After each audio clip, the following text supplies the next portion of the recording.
B Movie Madness. The movie I'm going to talk about today, well, the one I'm going to talk about today is the latest film from Joe Sherlock, and it's the one, the only, the legendary Channel 99. We've got it! Now, Channel 99 is an anthology film, and I reviewed a few anthology films from Joe Sherlock. Most of it, or all of it, being from his older stuff, and this is brand spanking new. And Channel 99 is a collection of shorts and fake trailers that take place on this fictional channel, or cable channel, Channel 99. So like I usually do with anthology films, what I'm going to do is I'm going to review it segment by segment, and then at the end as a whole, I'll tell you what I thought about it. Now, what's really cool that Joe did is he put all the segments right here. I probably not get a good picture of it, but all that wording right there is all the, not only all the names of the segments, but the plot descriptions and the runtime. And that really helped me out when I was trying to write notes, because I was like, oh, I'm going to have to write the name of the, and I didn't have to do it. Not only that, he sent me a newsletter right here that inside of it, it has all the actors' names and everything. So that's really going to help when I want to point out a certain actor that did a really good job. So, okay, let's get into the review.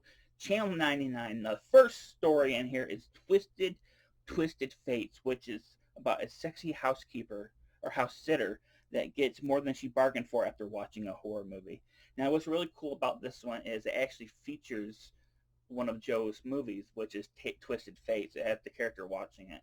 And the thing that impressed me the most is the lead performance from Jewel Siren. I thought she did a really good job in this.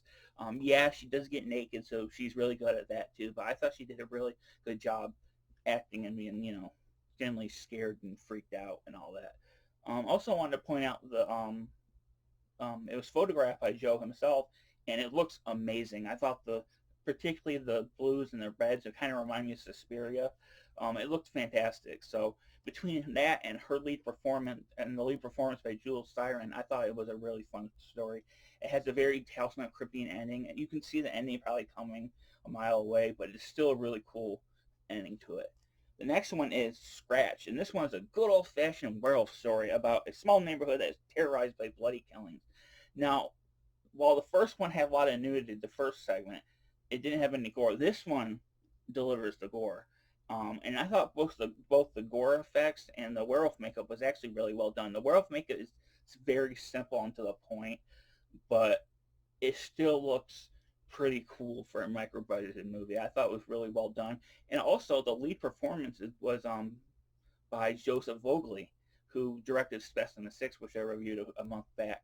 And he did a really good job. It's the first time I've seen Joseph in one of Joe's movies. I know he's worked with him quite a few times, but this is the first time I've seen something with Joseph in it in Joe's movies. And he did a really good job. Between that and the gore and the werewolf, I thought this was another fun segment. And it did end on an unpredictable note. I did not expect that, to happen. But it was pretty cool. Sorry, I gotta get a drink of water.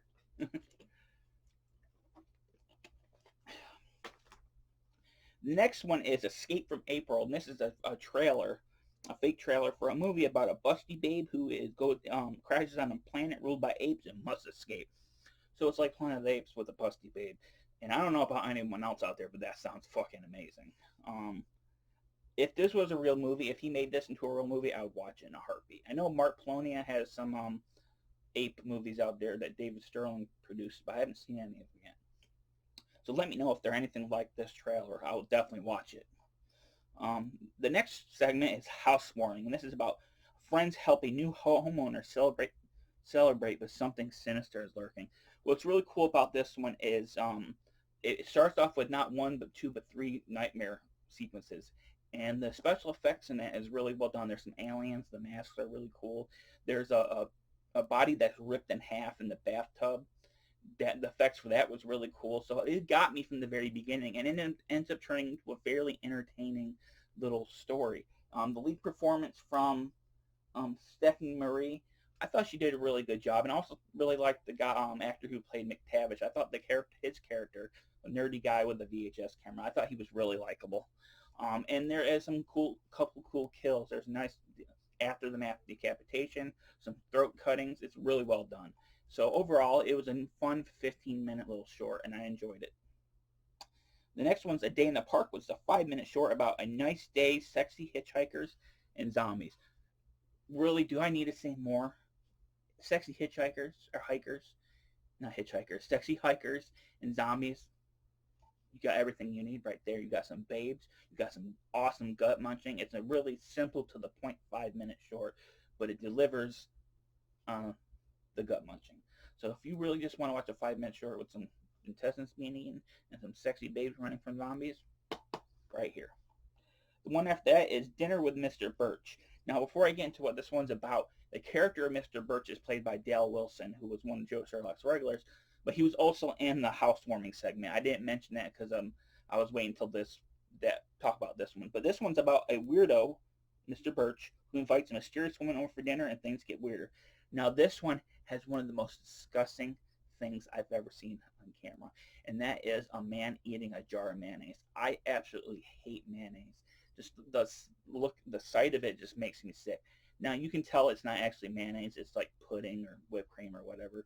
But just the idea of it still got me sick to my stomach. But that aside, this was actually a pretty entertaining little short. I really particularly liked the last couple of minutes of it.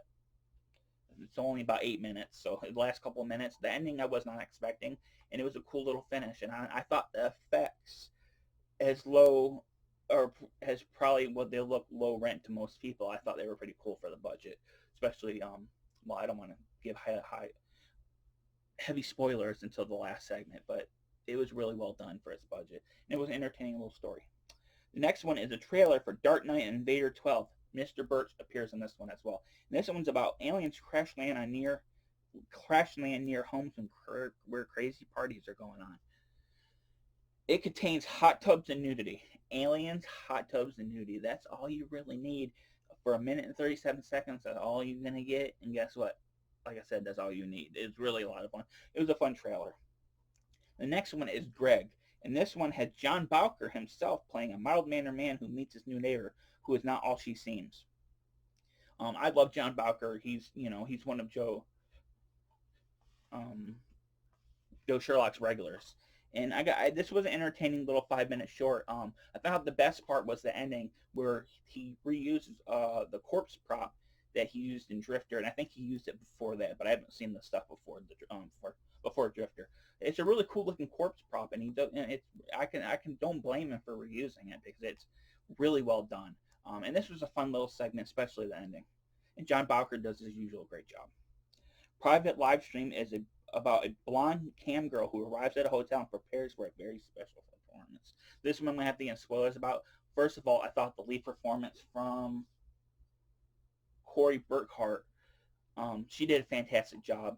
And I really like how they did this one. This is definitely the darkest and most violent of the segments of this anthology. I'm gonna spoil it. She ends up killing a pizza guy live on camera, and how they do it without having to cut away. They use this buffering effect that the video keeps on buffering. That way they can do the effects without CGI or cutting to another angle or whatever. And it's really well done, and it's really dark and violent. So I really like this one as well, especially the performance from Burkhart. So this was a good one as well. The next one is Link Masters, the movie, which is a trailer for a movie about anchorman Link Masters who feels his crew is slipping into sanity. This one is probably my least favorite of the movie. It's not bad. It just didn't entertain me as much as the other stuff. It's my least favorite of the trailers, definitely.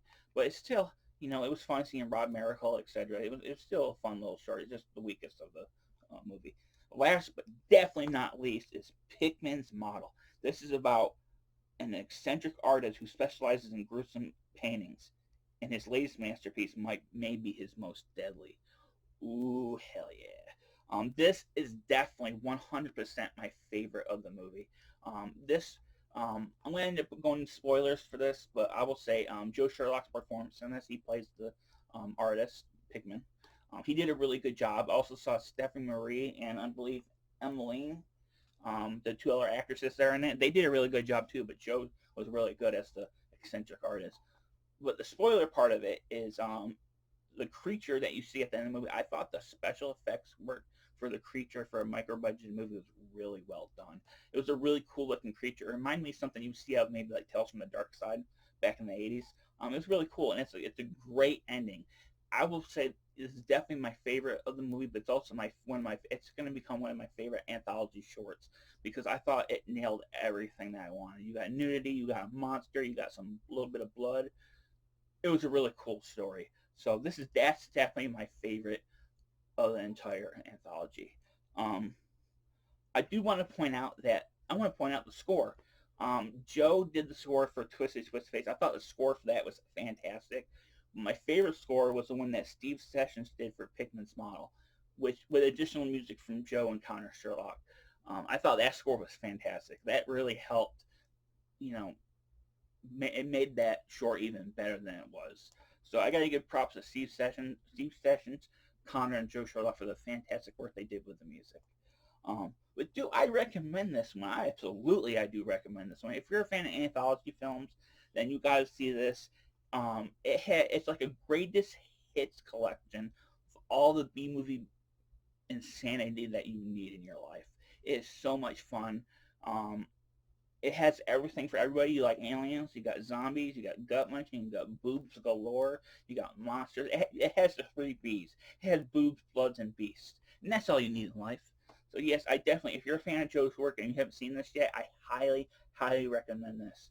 You can buy this on DVD at skullfaceastronaut.com or you can rent it on Vimeo. I will have a direct link down below. Um, I'll starting next week, I'll be reviewing a new SOVhorror.com title, and I'll be alternating between that and Joe's work. So there's a lot more to come, a lot more anthologies, a lot more blood, a lot more boobs. I'm really looking forward to watching these ones. So look out for a new review next week. Um, if you like my channel, give me a thumbs up, comment down below. What's your favorite anthology film? Also, if you like my channel, subscribe.